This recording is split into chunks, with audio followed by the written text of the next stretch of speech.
When you close your eyes, where do you go? You're not in your room anymore, not surrounded by walls or the glow of a screen. You drift into a space that has no form, no color, no borders, and yet it's endless.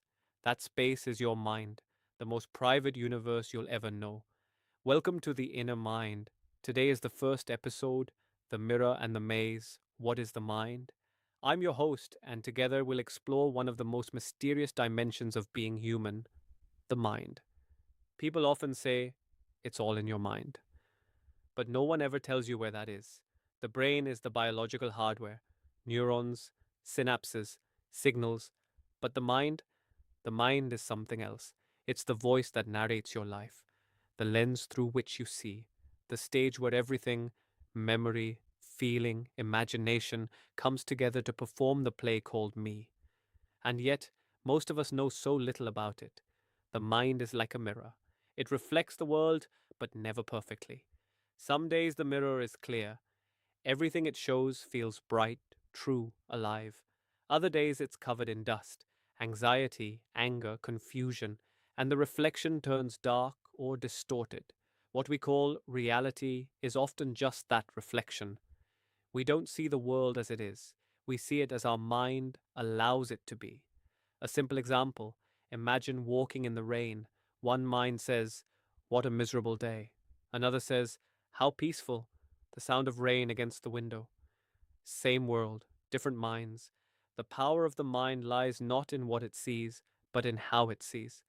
But the mind isn't just a mirror, it's also a maze, a labyrinth of thoughts twisting and turning, sometimes leading to wonder, and sometimes to confusion.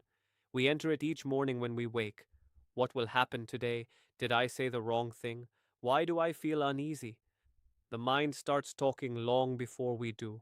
And once inside that maze, hours can pass before we realize we were lost in thought. That's the strange paradox. The mind gives us identity, yet often traps us inside it.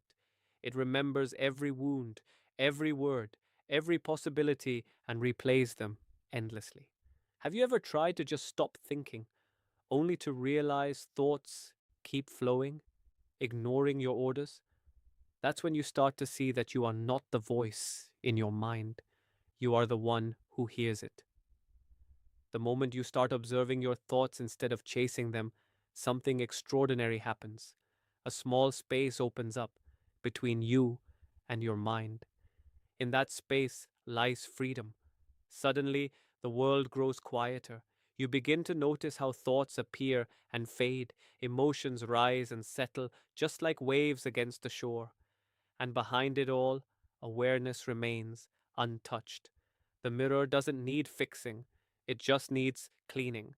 The journey through the mind is not about control, it's about understanding, learning its patterns, its illusions, its beauty. Over the next episodes, we'll explore its hidden chambers: memory, emotion, the subconscious, ego, and awareness itself. Each one a piece of the maze, each one a reflection in the mirror. So before we go, let me ask you this. If your mind is both the mirror and the maze, who then is the one looking in? That's where our story begins. Thank you for listening to The Inner Mind. In our next episode, echoes of the past, memory, will step into the strange world of memory, how it shapes us, bends the truth, and sometimes sets us free. Until then, stay curious, stay still, and keep watching the mind, because the moment you begin to see it, you begin to know yourself.